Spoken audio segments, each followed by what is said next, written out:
Hello, my name is Danny Nolan and welcome to this latest ChassisSim video tutorial.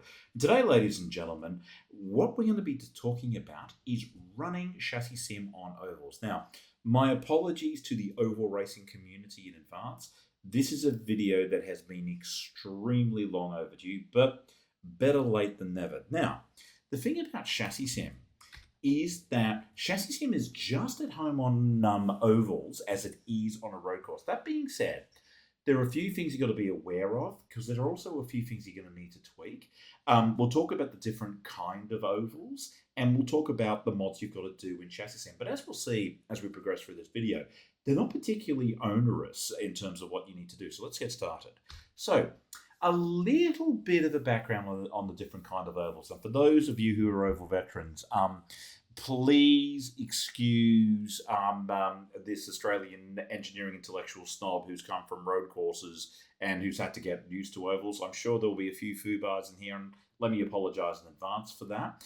But here's the thing about ovals. They come in a whole different bunch of flavours and sizes. But typically, if you were to break them down into categories, you're talking half mile, mile and a half, and super speedways. There's a lot more that goes into that, but that's a good rough overview. Now, in terms of how we configure ChassisSim, it really comes down to the following. It comes down to curvature values and the amount of braking required. Now, ultimately, that's also going to be a function of the sort of car that you're going to be running. For example, something like a NASCAR, an asphalt late model modified is going to be a little bit of a different beast, say, to something like an open wheeler, whether it be an Indy Lights or an Indy car. But again, the principles we're about to discuss will pretty much translate to pretty much any oval car you're going to play with.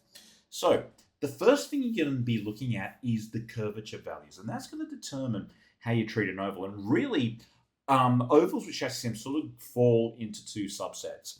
So the first subset is pretty much an asymmetric road course. Now, here's an example of a curvature plot from from effectively what would be an asymmetric road course. So you'll see here that for the last turn, you were dealing with a peak value of about minus 0.0076. Now, for those of you who are familiar with what the curvature values look like on a road course, that is pretty much the sort of mid to high level, the medium to high level speed turns that you'd expect to see on a road course. So you are going to need to do some braking to pull the car up and to rotate the car in.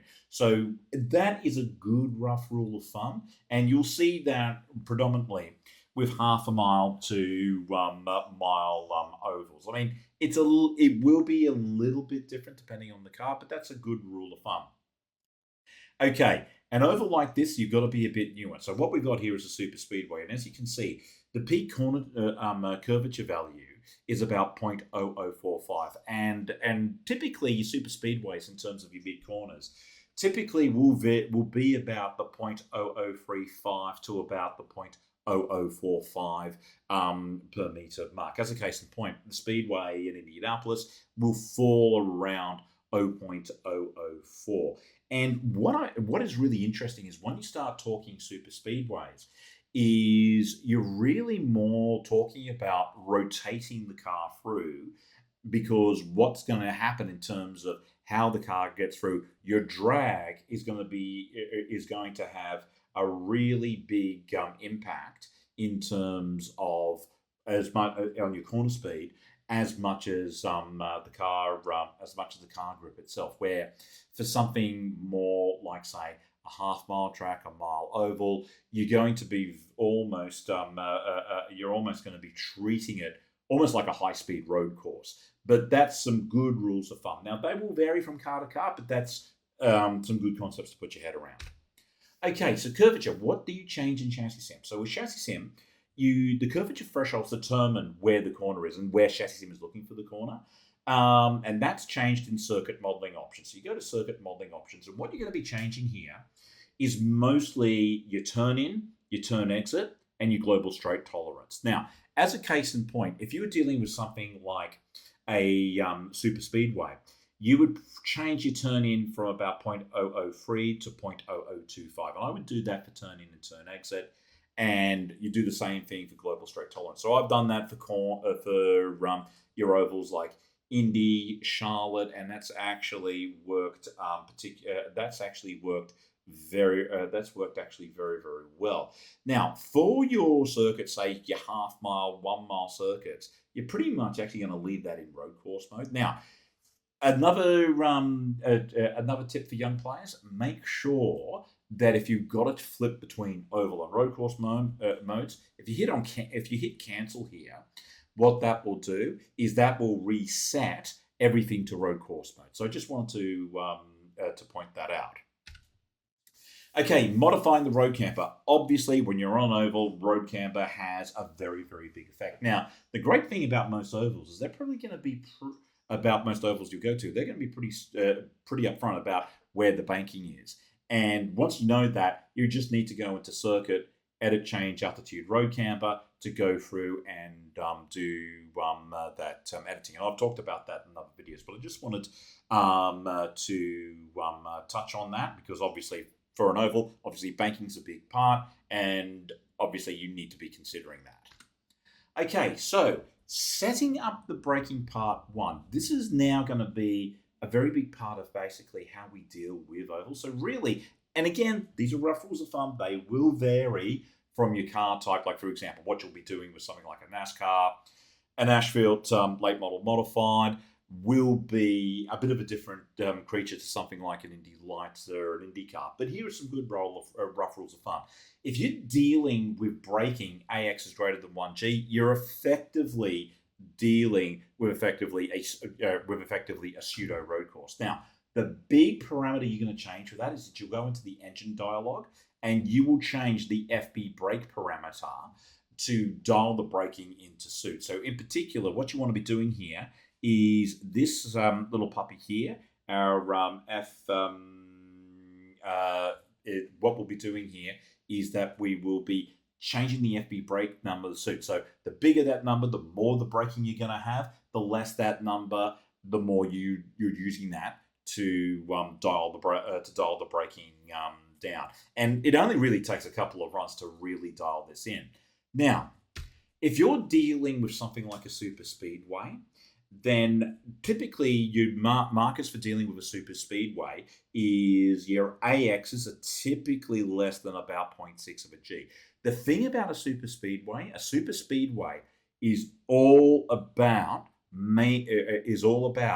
maintaining your speed. Like for example, like one of the big things that you'll do, a lot of people from European racing will take a look at something like the Indy 500 and just go, okay, all they're doing is turning left. Anyone who spent more than 5 minutes in IndyCar knows that that's a complete nonsense. And so consequently, there's a lot of detail engineering that goes into that because of the fact that at the speeds you get to in Indianapolis, particularly in IndyCar, if you screw up anywhere, you're going to be into the wall quite violently. So typically what you're trying to do here is that you go into the advanced options tab in the simulation window, and you'll click on determine turn in velocity via acceleration.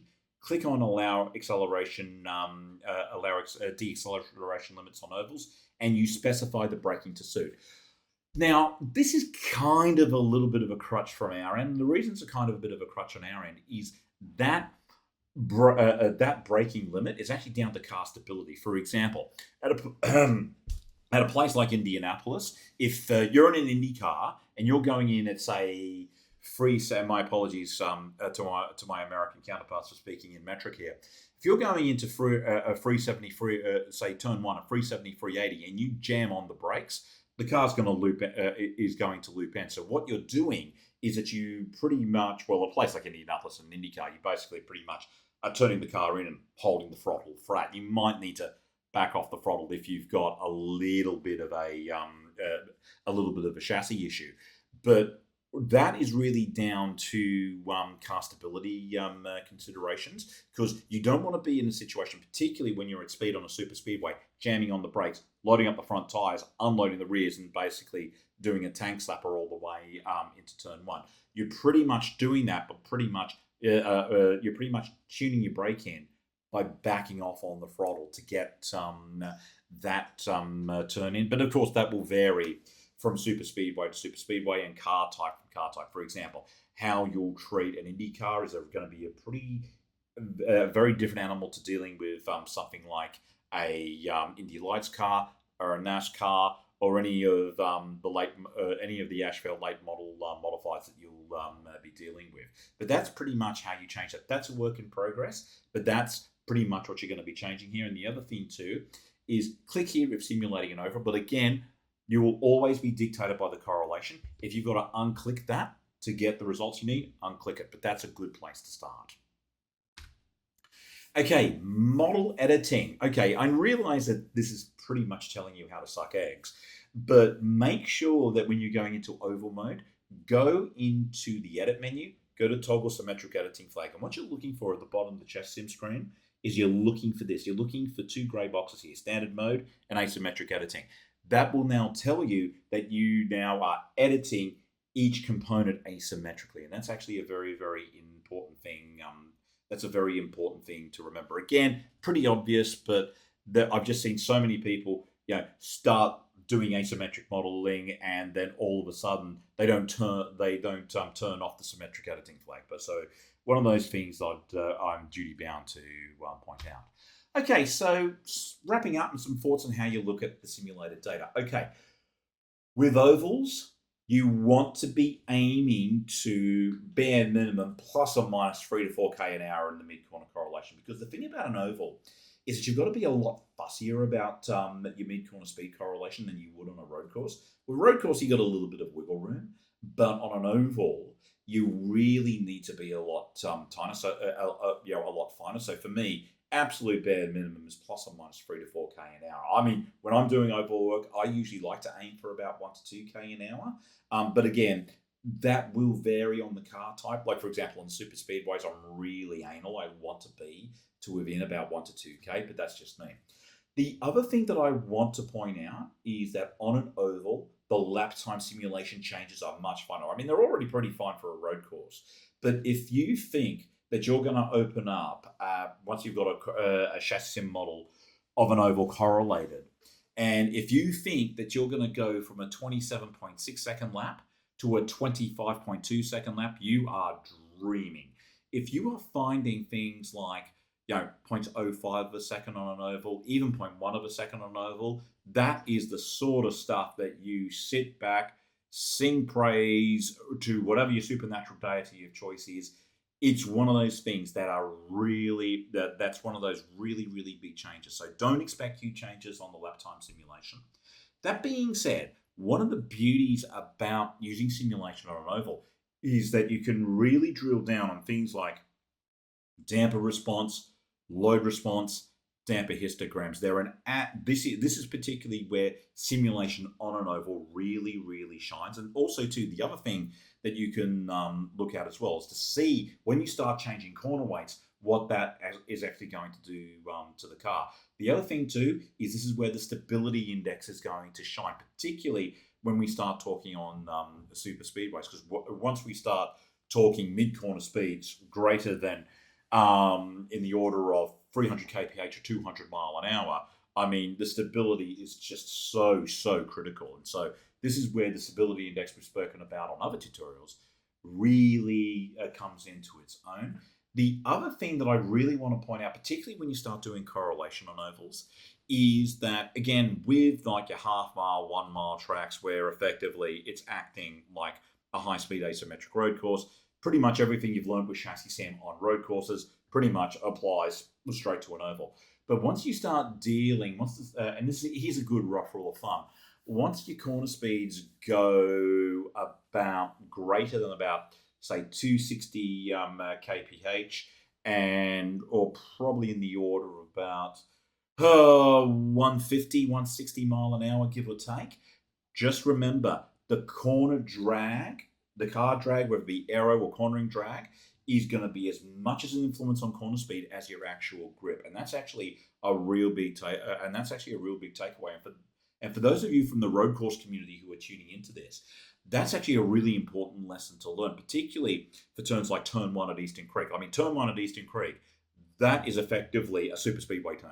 I mean, you're looking at about a peak curvature of about 0.0035. So when you start looking at that, you kind of, once you start looking at the lens of that, hey, this is basically an oval, it makes a lot more sense. So let me conclude the video on that point.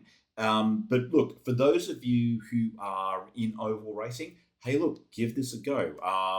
You've got the online simulation. We can get you going with a few templates to really help things in terms of what to do. Give this a run, and we'll see you in the next ChassisSim video tutorial.